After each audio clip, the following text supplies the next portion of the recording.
biggest bad guy character in professional wrestling. When's the last time you got laid?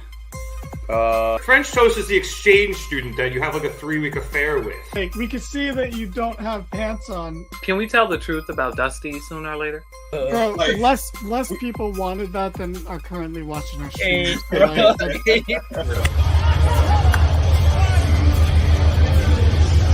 And you know Vince, and you still think, are these true? It's like... Welcome to the Mark It Down podcast. Hello, everybody, and welcome to the Mark It Down podcast. I'm James Chisanti. It's Thursday night, so you know what that means. We're in the Gym Pack Zone, where we cover all things TNA Impact. Last week's episode of Impact, to me, was a personal favorite of the year.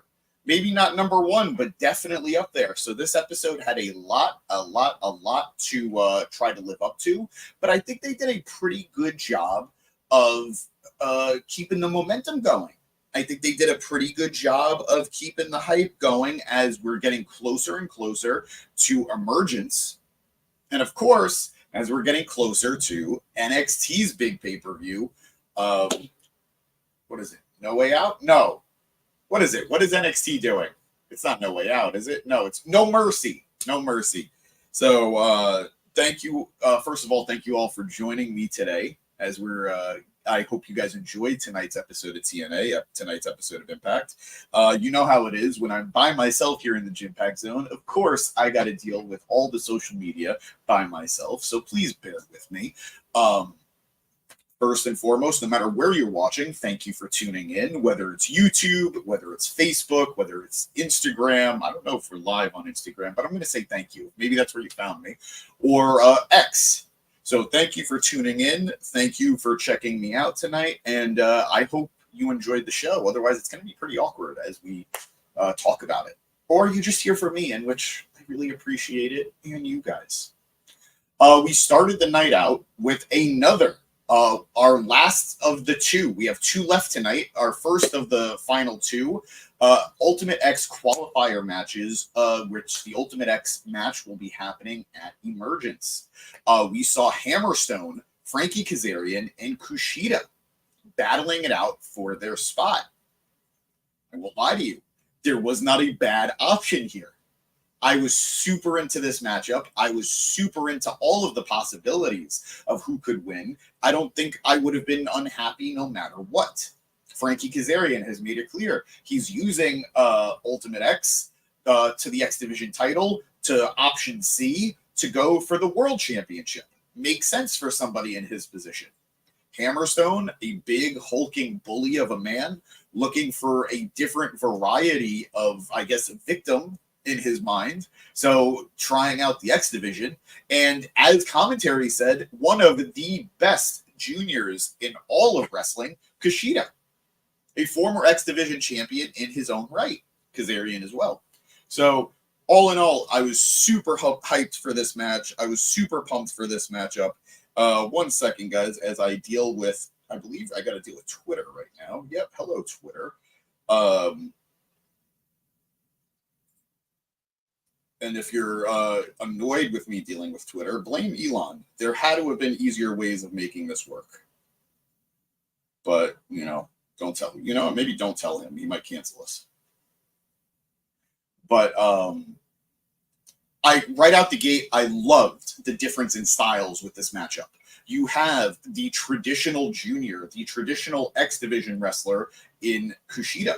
You have this hulking monster in Hammerstone, who is quite frankly a genetic freak. And I mean that in the nicest way possible. And then you have Frankie Kazarian, who is this veteran heel, who is going to use some underhanded tactics to try and get the upper hand. And we saw all of these things at play with a little bit more. We saw all of these guys sort of switching up their game a little bit. We saw Hammerstone hitting a giant missile dropkick onto both men from the top rope. We saw Kushida using some underhanded tactics, pretending pretending, mind you, only pretending to hit the green mist on Frankie Kazarian to scare Frankie away out of hitting his finisher on Hammerstone. And we saw, of course, Frankie not afraid to do some high-flying maneuvers of his own, desperate to get the win that he wanted. Fortunately for Frankie, it didn't go his way, as Hammerstone picked up the win, as he was able to counter an attempted hoverboard block from Kushida into his pendulum sidewalk slam. Absolutely brutal maneuver. I loved seeing it. I love seeing Hammerstone back in general. I wasn't crazy about his return, having Eric Young go over him. It felt like a weird move, in my opinion. Again, all the respect in the world to Eric Young, but Hammerstone could really be a big part of the future of TNA wrestling.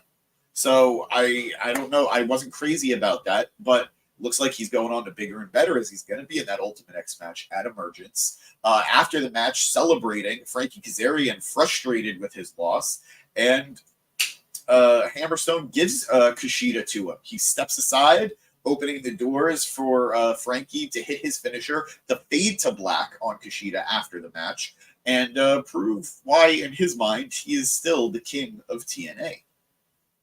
So interesting development there. I wasn't expecting to see that potential feud come out of this match, but who knows if it'll make it all the way to Emergence. But at the very least, we will probably get a match between the two in the next couple of weeks. After that, we had a backstage segment where we saw Eric Young watching what unfolded. Eric Young, who has unfinished business, I believe, with Hammerstone, and has been sort of butting heads a little bit with Frankie as well. Gia Miller, hardest working woman in TNA, me and Gia Miller, goes to ask Eric his thoughts on the match, and Young says Hammerstone might not make it to Ultimate X later this month after they have a match next week on Impact. This brings out Steve Macklin, who last week called out many members of the TNA roster, but singled out Eric Young as being the first on his list of people he wants to tag him and bag him as he tries to work his way back to the TNA World Championship himself. He then tells Young that he is watching him. You guys know how I feel. I'm a little bummed. I don't want to believe. I was all in on Macklin being the good guy, but if he's more comfortable and if TNA is more comfortable with him being the heel, I will gladly boo him the way I'm supposed to. But just know there's love behind the boo, Steve. Please know that. But just funny little backstory, I guess, on that one. I was recently at House of Glory with other members of the pod, with Rev and with Matt, and Steve Macklin was taking on Santana. And of course, being in New York, pro Santana crowd. Pro Santana crowd. And I think I was the only person cheering Macklin. And I was in the second row, so he caught wind of me, and he goes, there's always, at least there's one. I got one of them. And Macklin, you've always got me, buddy. So just know you got support here at the Mark It Down podcast. We then go to the ring, as we have Alicia Edwards versus Rosemary. Rosemary, who, guys, I'm going to throw you a little bit of a spoiler here. Rosemary may appear on another show next week. I don't want to say where, but let's just say they have 3 letters, and it's going to be on a day that also starts with the letter T. So maybe be ready for that, and I'm very happy for her. I'm very, very happy for her. She has been killing it for years, and she has been busting her butt for years. So I'd love to see her get some recognition on a wider platform. Wow, my hair is just not working with me today, guys. I am sorry, but I will persevere for you guys throughout this fashion blunder. But Rosemary and Alicia had a decent matchup. Alicia, who was, of course, accompanied by her Militia Knockouts Tag Team Championship partner, Masha Slamovich. Rosemary and Alicia were going at it pretty much from the bell, where Alicia realized she was way in over her head, not wanting to take on Rosemary. Tiger Claw saying I should get a haircut. You know what, Tiger Claw, you're not wrong. I really should. I'm due for one, and maybe I'll do that tomorrow. But thank you for the fashion advice, and thank you for being here. But Alicia immediately tapping Rosemary on the chest, immediately trying to get in her face, and realizing immediately she made a mistake. Rosemary just pounding away at her in the corner, on the ground, hitting her with everything she could, just punishing the Knockouts Tag Team Champion. All the while dealing with outside...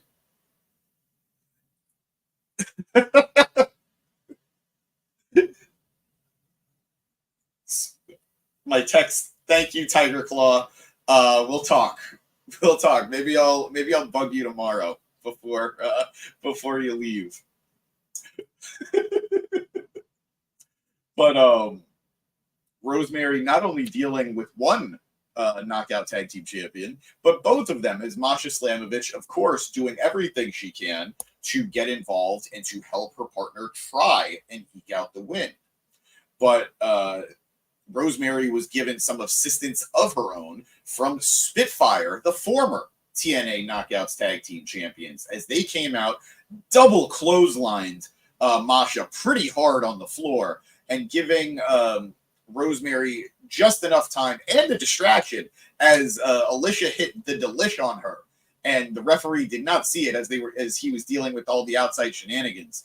But giving Rosemary just enough time to recover and then hit her with the as above, so below finisher, getting the 1, 2, 3.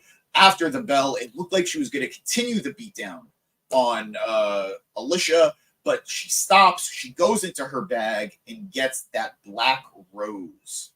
Getting that black rose and putting it on Alicia's chest before leaving. I don't know. I seriously don't know what they're building to with Rosemary. Again, I'm a big fan.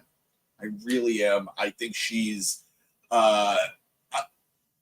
thrives in a company like TNA where Silly is greeted with more open arms, with more love, and isn't treated like a sideshow act. So I'm glad she's able to succeed there. I'm going to be happy when she shows up next week in that other company, on that other division. But again, that's a spoiler, so shush. But yeah, all credit to Rosemary. I just hope that TNA has a nice direction for her. I know that the Knockouts World Title division is a little, I don't want to say crowded right now, but it feels like there are more concrete plans for it. And we all know how I feel about her being in the tag team division. I do not want to see it again, even though she did just get a win over one half of the Knockouts Tag Team Champions. And I'm sure her partner will be coming back sooner than later. But I'd rather see her in singles action. This new look, this new tweak of the character, this new tweak of the gimmick has been really working wonders for her, and just let her rip, let her rip. Going backstage again, and this is my fault, guys. This actually happened before the match, but I had my banners a little discombobulated. Mike Santana's backstage after his defeat, and honestly his beatdown, his unfair beatdown from the system last week, where he showed a lot of heart and a lot of perseverance, but it just wasn't enough as he had to take on essentially the entirety of the system after having been ambushed beforehand, and dealing with Moose on a good day is still hard. But Santana's sitting in a chair. He talks about having the system to thank for knowing what kind of monster he needs to be. He vows to come after the system one by one until he cuts the head off of the snake. Now, it's very interesting to me that a guy who was so adamant about not wanting to be a tag team wrestler, not wanting to appear in tag team settings, has already appeared in so many tag team settings since coming to TNA. He teamed up with Macklin. He's going against the system, which of course is a group affair. And we saw it last week as he got some support from Joe Hendry, and we'll see it a little bit again later tonight. But they are making him feel like an important dude. They're making him feel like a threat. And we know if you're in the New York scene, you know this guy has what it takes to be the head champion of your company. He is the House of Glory World Champion right now. And he has his eyes set on the World Championship in TNA. So I don't know if it'll matter if it's Nick Nemeth or Joe Hendry or Josh Alexander. He's coming for the gold. He just has to get through the system first. But we then go to another backstage segment, which would have kind of flowed a little bit better. If I had done this the right way. But we are with Ash by Elegance, who is being spoken to by her concierge, the Iceman. Let's see what comment we have here. Hunter Iggy. Hunter, how you doing? What are your thoughts on the stable, the House of Black re-signing to AEW? Personally, I'm thrilled. I love that unit. I love all three of those guys, and I think they all have so much to offer. I think Malachi Black is a main event talent no matter the company he's in. I think Buddy Matthews is a great athlete and a great talent, and he's great for the mid-card. And I think Brody King has showed us time and again, no matter where you slot him, he's going to impress us, whether it's in the tag team division, in the Continental Crown tournament, or in mid-card feuds like what he did with Darby Allin, where they both elevated that to something that we were so excited to watch. So I'm happy to see them stick with AEW. I'm happy to see AEW hold on to great talent like that. That said, I don't want to see them in the trios division after All In this Sunday. I want to see them going for different things. I think you could have Buddy Matthews and Brody King going for the tag team titles. Freshen up the tag team division a little bit. Give us some fresh matchups there by injecting him in that division. Have Malachi Black go for a singles title. Jesus Christ. Whether it's against Swerve Strickland, or maybe he's the man who finally puts down Bryan Danielson. Damn, wow, I don't think I realized how much I might be okay with that until I said it. Yeah. I love them. I love where they're staying, and I just want them to have fresh directions. They are a great unit. The three of them, they should always stay a unit. But I mean, four of them if you include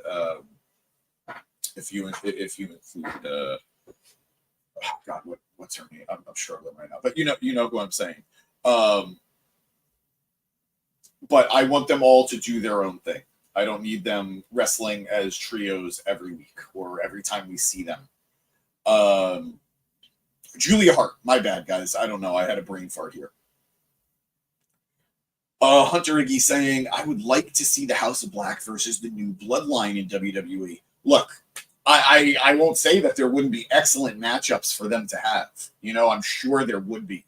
Put them against the Wyatt Six, and that's very interesting, given the gimmicks. Put them against American Made. It's just so American Made can keep suffering from the goth kids. Put them against Judgment Day. Put them against the New Bloodline. Put them against so many units. And I think you have something really entertaining and really engaging. But the reality is, WWE, at least in my opinion, so if you disagree, you're more than welcome. We can talk about it.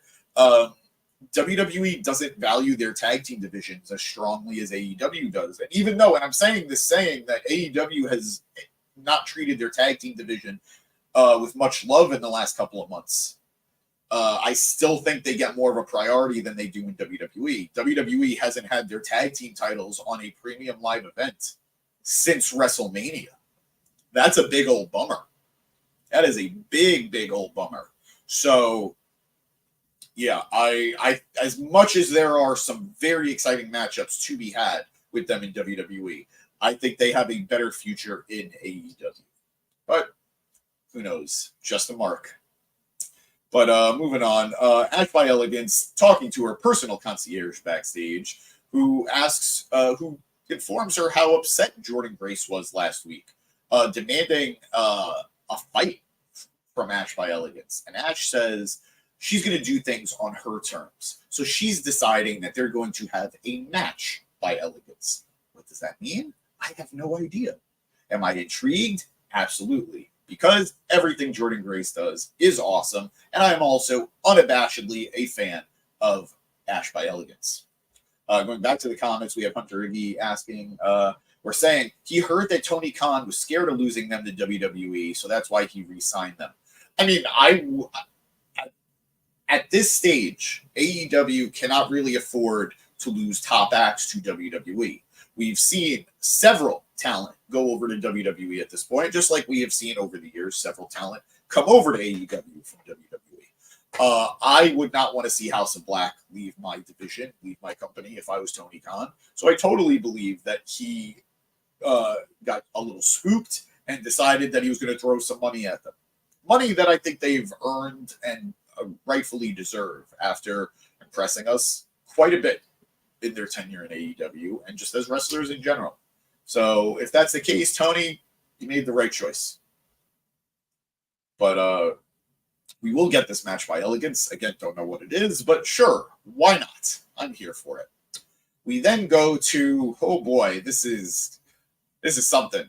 We get our 6-person intergender tag team match as we have PCO teaming up with Xia Brookside and Rhino, his wedding party, to take on his wife, Steph DeLander, in what was supposed to be Matt Cardona.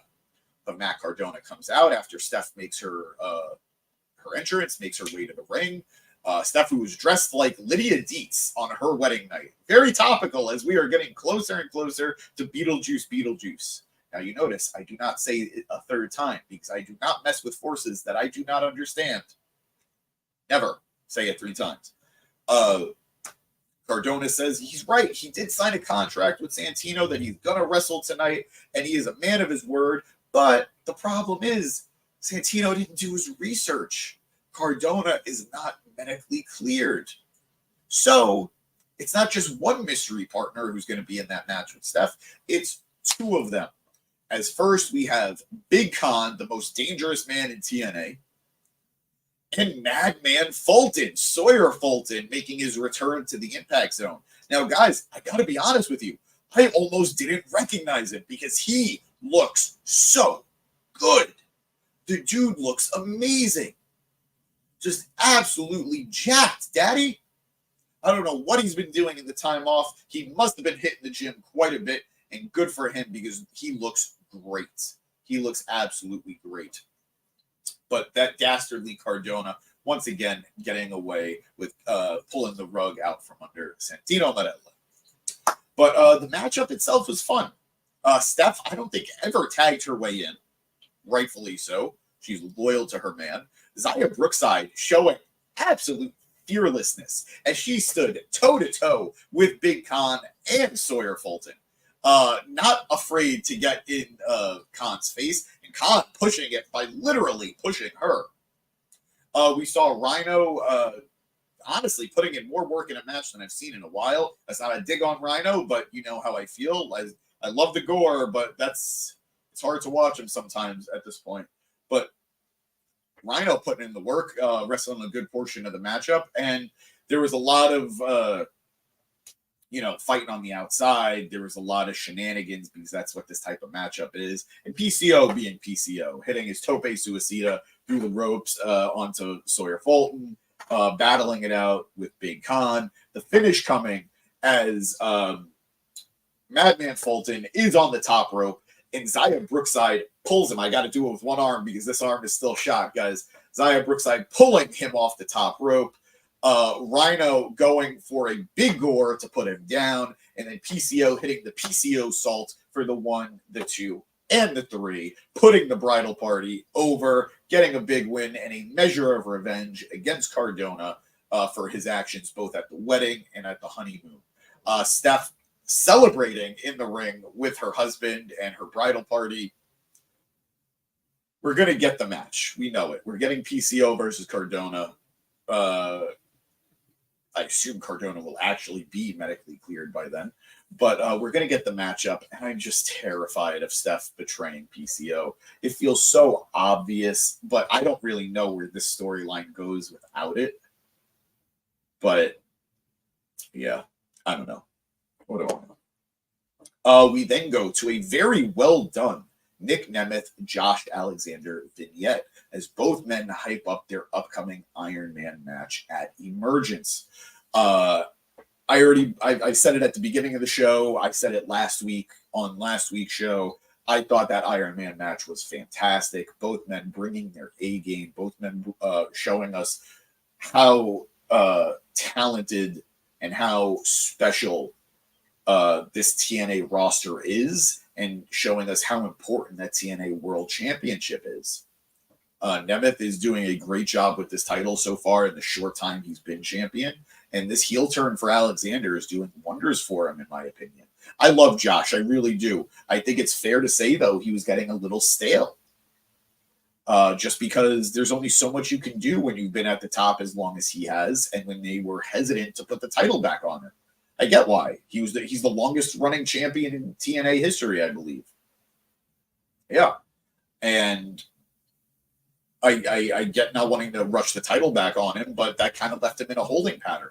So it's cool to see him now feeling fresh, feeling rejuvenated, and just, quite honestly, deadly as this number one contender for the champion.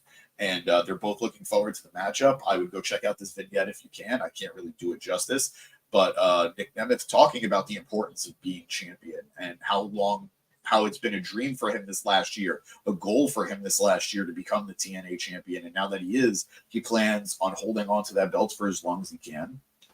Josh, of course, talking about all the things I said, being the longest running world champion, being in his mind still the heart and soul of TNA, and wanting to reclaim that title that he never really lost. So good stuff from both men. Check out the vignette when you can. And yeah. We then go to a backstage segment with our Knockouts world champion, Jordan Grace. Jordan Grace responding to Ash by Elegance's challenge, her stipulation of a match by Elegance. And Jordan says, week in and week out, I am accepting these open challenges and getting surprised every time. You think I'm going to be surprised by a match by Elegance? She's on, she's ready, and I believe the match is now official. Jordan Grace versus Ash by Elegance in a match by Elegance at Emergence. They're doing everything they can to make this title run mean something. They're succeeding. I don't want it to sound like they're not. They are absolutely succeeding. But Jordan's place in TNA history is all but locked in at this point as one of the absolute greatest knockouts and one of the absolute greatest performers that roster has ever seen. So good on Jordan Grace, and I'm very excited for the matchup. We then go to our final Ultimate X qualifier match as we have Laredo Kid taking on Jay Vidal versus Bhupinder Gujar. I was mildly confused by this matchup. I knew going in, there's no way. I'm sorry, guys. This is, I guess, going to be a spoiler for you. I knew there was no way Laredo Kid wasn't going to win this matchup. That's not a knock on Jay Vidal or Bhupinder Gujar's talent. I know they're both very talented stars, but they don't have a lot of name recognition. And Laredo Kid, being a former digital media champion, was absolutely the only true name of the match. And yes, guys, he absolutely won.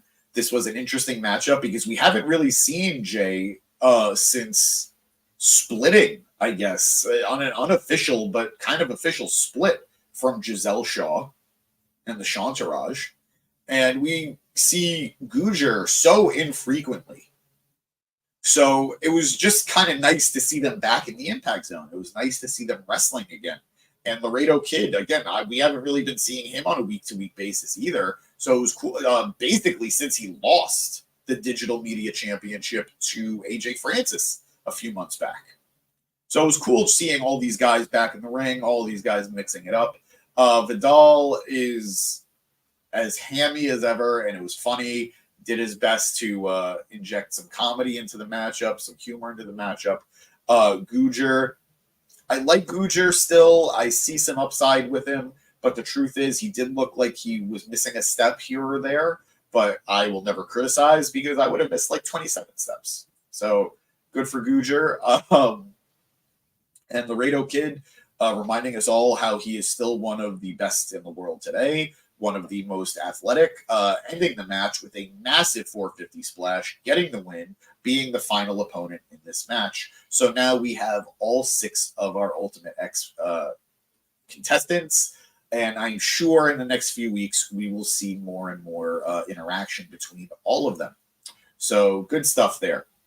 Moving to the back once again, we have a first class backstage segment as we see Rich Swann, I believe this was from last week, complaining to the referee about what he thought was an unfair loss and unfair consideration from the referee, as Chris Bay had gotten involved in his matchup, costing him the match and costing him his spot in the Ultimate X match and that qualifier.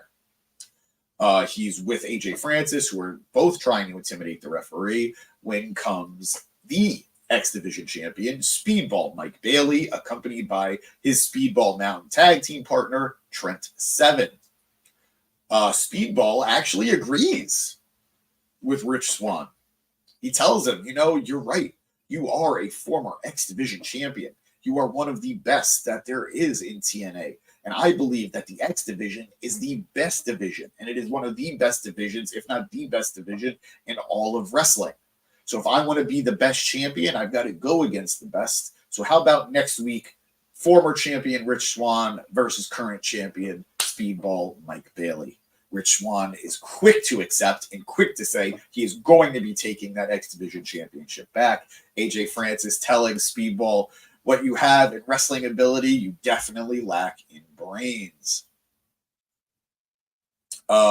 Let's see. We have Hunter Iggy saying they should add stipulations in the female title match. If Jordan Grace loses, she leaves TNA, or Dana Brooke loses, no more title shot. That wouldn't be bad. It would definitely add some heat to that. And I know a lot of question marks right now considering Jordan Grace's future. We know her contract just got greatly shortened due to her interactions with WWE. Her contract was supposed to end in the summer of next year, and it has now been amended to end in January of next year. We're getting a lot closer to the end of that contract, and we all know where she's going. She is going right to WWE. It's a bummer. It really is a bummer. But considering we know that she's leaving sooner than later, this isn't a bad stipulation, Hunter. So good idea. And even if Jordan gets through it, it's a good way of ending the feud with Ash by Elegance. So let's see how that goes. Let's see if they consider that, because it's not a bad idea. I'm with you there. Moving on from the first class backstage segment, we go to the ring with a very, very interesting matchup between NXT's Charlie Dempsey and Jonathan Gresham. We haven't seen Charlie Dempsey in the Impact Zone since he ended his feud with the Rascals. And Jonathan Gresham, the last we saw, was losing to Kushida, but back to normal. Commentary again bringing up today that we haven't seen him act like his octopus masked self in quite a while. No ink spewing anywhere. And that he acknowledges that was just a time where he wasn't feeling all that well. So I won't lie to you guys. This match is not going to be for everyone. I love it because I love technical wrestling. I love grappling. I love submissions, and I love mat work. And that's what this matchup was. I would be hard pressed to actually look at this match and see if Gresham and Dempsey ever actually let go of each other. You go 5 minutes into the match, and some would say nothing happened, but in reality, both men are just fighting for control over one another. The crowd was not into it, really. It's kind of a bummer. There were some boring chants.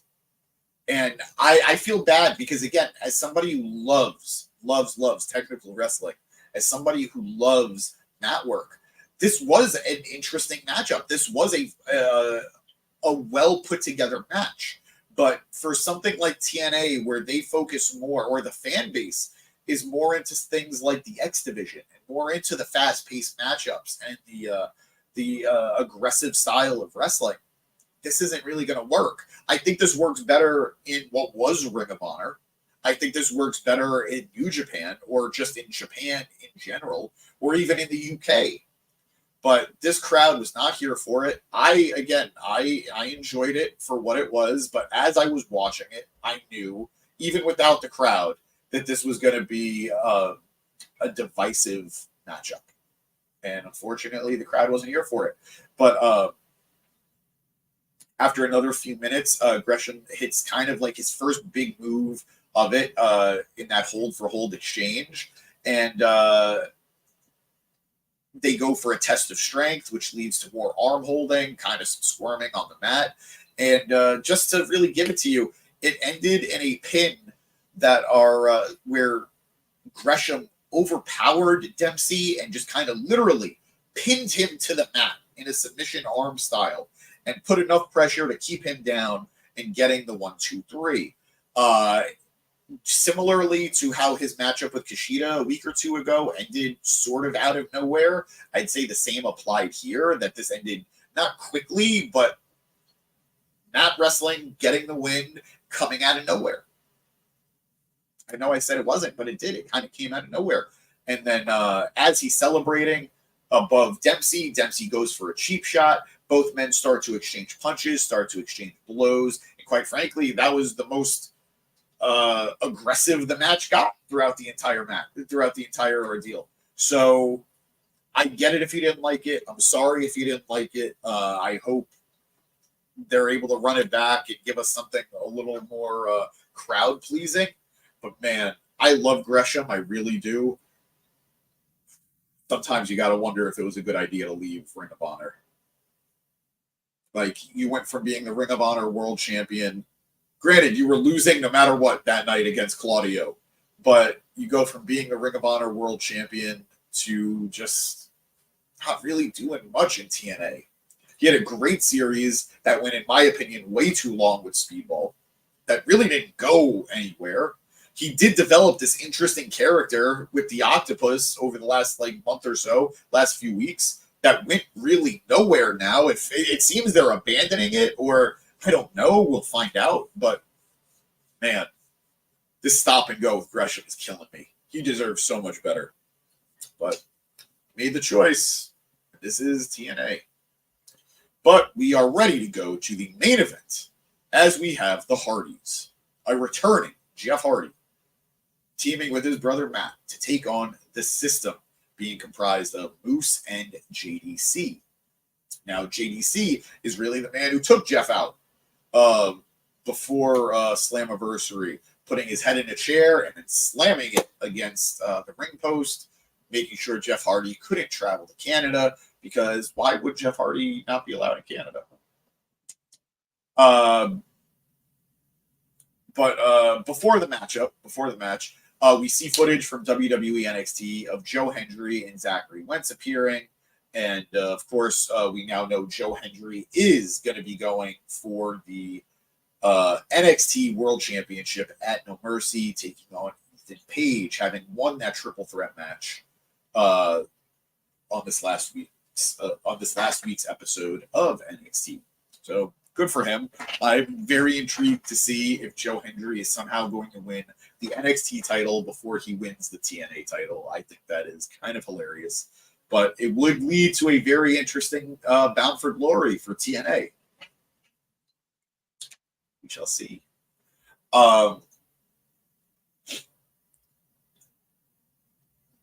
We move on to, so now we are actually in the matchup itself. Before the match even starts, Jeff goes out, grabs a chair under the ring, and then chases JDC around the ring until Moose catches him with a clothesline, knocking Jeff to the floor. As Moose gets Jeff in the ring, the bell finally rings, and Moose just basically whips Jeff into the corner, charges with full momentum, but Jeff is able to move, and Moose hits the corner hard, chest first. Jeff then takes over with a neck breaker, tagging in Matt. Matt then drops down and hits his poetry in motion drop kick into the corner onto Moose. Fans break out into "You Still Got It," which tear to the eye. and then Moose starts to take over the offensive control on Matt. He knocks Jeff off the apron with a cheap shot and then gets back to work manhandling Matt. JDC tags himself in, and fans are starting to rally with Matt, and he hits a stun gun onto Hardy, dropping him throw first onto that top rope. Moose then tagged in and just wails on Hardy before tagging JDC right back in. Fans are really behind Matt, hitting "Let's go Matt" chants, delete chants.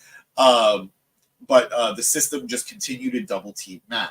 Moose stays in, and then he goes for a power bomb, but Matt counters it into a Russian leg sweep. Jeff is then able to tag in. He hits a twist of fate onto Moose and goes to the top rope, but JDC is there to distract him, allowing Moose to get him on the top, crushing him into that corner. We go to commercial, and when we come back, Matt is fired up, and he's on the offense, and he's going for the delete himself. He goes for that middle rope elbow drop that he does, calls for the twist of fate, but he is then sent to the outside. Moose then tags in JDC, who continues to beat down on Matt, hitting him with boots and punches. Matt tries fighting back, but JDC stays in control. He blasts with a stiff chop and then takes him to the mat.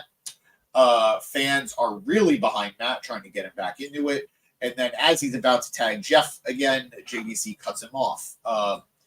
Matt is then taken to the system corner where Moose tags back in. Hardy hits a suplex on the Moose, a counter suplex, as Moose was the one who set him up. And then he tags Jeff in the corner, getting that hot tag. Jeff hits the ring. Blasting, full guns. He hits a few of his big spots, and then he hits a Russian leg sweep and then goes for the pin, with that leg drop, that reverse leg drop that he does on the JDC, only getting a 2 count. JDC then whips Jeff into the corner, but gets a big elbow for his troubles, and then a whisper in the wind. God, I still love that move. I'm not even ashamed of it. JDC counters a twist of fate by Jeff, and then drops him with a double clothesline. And by double clothesline, I mean in this instance, both men clotheslined each other. As both men are down, the ref is going for the count. They each go to their corners, and they both get the tag. Matt's in, Moose is in. Matt hits a side effect for a close 2 count, and Jeff is able to get rid of JDC. Moose and Matt continue trading blows. Hardy catches Moose with a stunner, but JDC hits down and dirty to break up Matt's pin. Moose crawls to make the tag to JDC. JDC knocks Matt down with a big boot and heads to the top. This time, he's the one who's crotched as Matt drops him into the corner. He then hits a twist of fate, and then Jeff goes for the swanton, and they get the 1, 2, 3. The Hardys getting a big win with Jeff's big return to the Impact Zone. The crowd super into it, super into Jeff, super into Matt. The Hardys, their home might be WWE, but TNA will always love them. After the match, as the two are celebrating, Moose attacks both of them. He puts the boots to both of them until Santana's theme hits. Santana comes down like a man on a mission, hitting a big spin the block onto Moose, that discus lariat of his, dropping him. He's starting to put the boots to him. When the rest of the system, Brian Myers and Eddie Edwards, come out to make the save, and they beat down on the good guys. Give it a few seconds. We say his name. We believe Joe Hendry, baby. Joe Hendry comes out, makes the save, and it was actually kind of awesome because as he's making the save, as they're all fighting in the ring, his music continues to play. And it just felt like this epic hero moment. He's just taking out all of the system. He's helping the good guys rally back to their feet. And the crowd is just super into it, chanting, "We believe," as they stand tall, having knocked the system out of the ring. All 4 baby faces standing victorious as we have Santana, Joe Hendry, and the Hardys just making quick work of the system. Great moment, great way to end the show. I will say, look, I'm super happy for Joe Hendry. Obviously, he's going for the NXT championship. On the WWE side of things, he is consistently the hero of Impact, the hero of TNA these last few weeks. But it is super weird to me that he is continuing the feud with the system and not Josh Alexander, the man who turned on him, kicking him in the groin, costing him his shot, and then beating him down after pinning him. I'm sure that's going to come, especially while he's dealing with his old North tag team partner, Ethan Page, on the WWE side of things. But it's just weird. And I know they're probably killing time for Hendry to go for the TNA World title at Bound for Glory. You got to give him stuff to do. But I feel like Alexander was more priority than Moose and more priority than the system. It is what it is. It's fine. Sure. I mean, again, Hendry looks awesome. Keep it up. Keep it up. He's getting over without wrestling. That is the tricky part that everyone wishes they could figure out, but he's doing it. So keep it going. What do I know? But I feel like that Alexander match has to happen sooner than later. It'd be weird to save it for after him winning the title. But who knows? All in all, I really enjoyed tonight's episode of Impact. I think TNA has been killing it. I think they had a great week last week. I think they're having a great week this week. We're continuing to see the TNA NXT partnership continue, having Hendry and Zachary Wentz on NXT this week, and having Charlie Dempsey on TNA this week. So it is what it is. I did want to talk about an interview that came out today with Scott D'Amore. Scott D'Amore, the former president of TNA, finally making a big return to the internet with his big first interview post-release from TNA. And he talked about the relationship. Oh, God. There you go. Sorry, I lost you there for a second.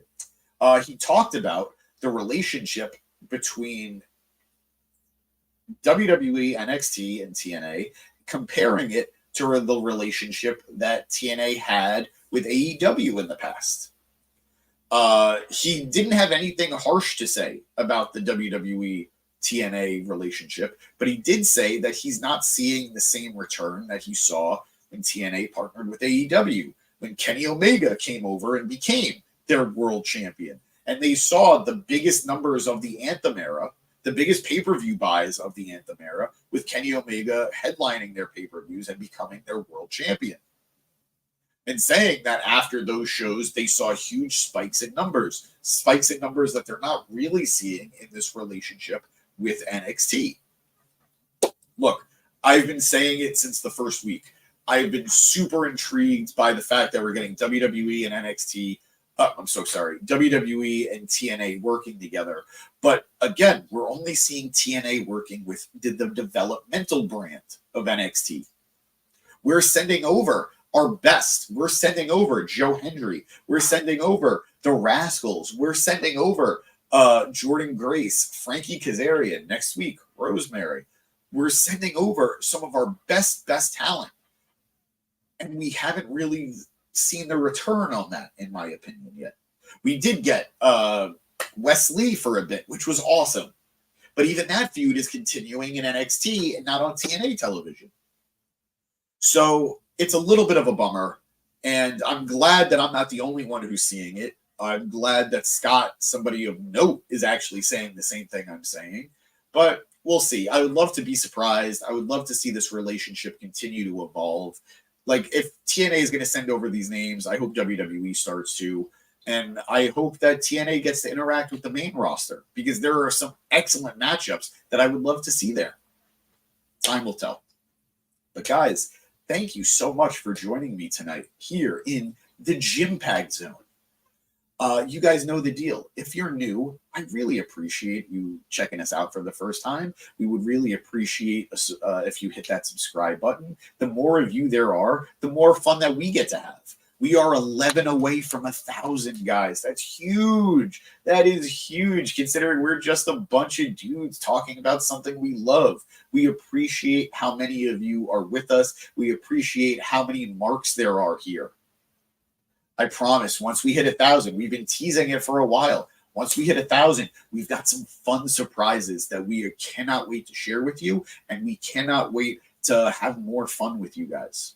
So if you're new, please hit that subscribe button. We cover all wrestling, whether it's WWE, AEW, TNA, all the major pay-per-views. We will be covering All In this Sunday. Check us out. Please, please, please check us out. It's going to be a great time. If you're not getting enough of us, check us out on social media. We're having a lot of fun there. Matt's killing it on Instagram right now. Check us out on Instagram. Check us out on X. Check us out on Facebook. And, of course, check us out on TikTok. But, guys, that is all I have for you tonight. Oh, that's not true. I'm lying. Please forgive me. Tomorrow, we told you yesterday during our Dynamite coverage, tomorrow we are going to be starting 2 pretty big giveaways. Check us out on social media. We will be making a post on YouTube as well. So check out, watch it, don't miss out, because there is some fun stuff we're giving away. Stuff that if I was smarter, I would be keeping for myself, that I want to share with you guys. So keep your eyes peeled to your screens tomorrow, around probably midday to afternoon to evening, somewhere in that time frame. Fun stuff. But I'm James Gisanti. This is the Mark It Down podcast, and of course, this is the Gym Pack Zone. Please, we'll see you Sunday. Have a good night. As always, watch TNA. As always, watch wrestling. Have a good night.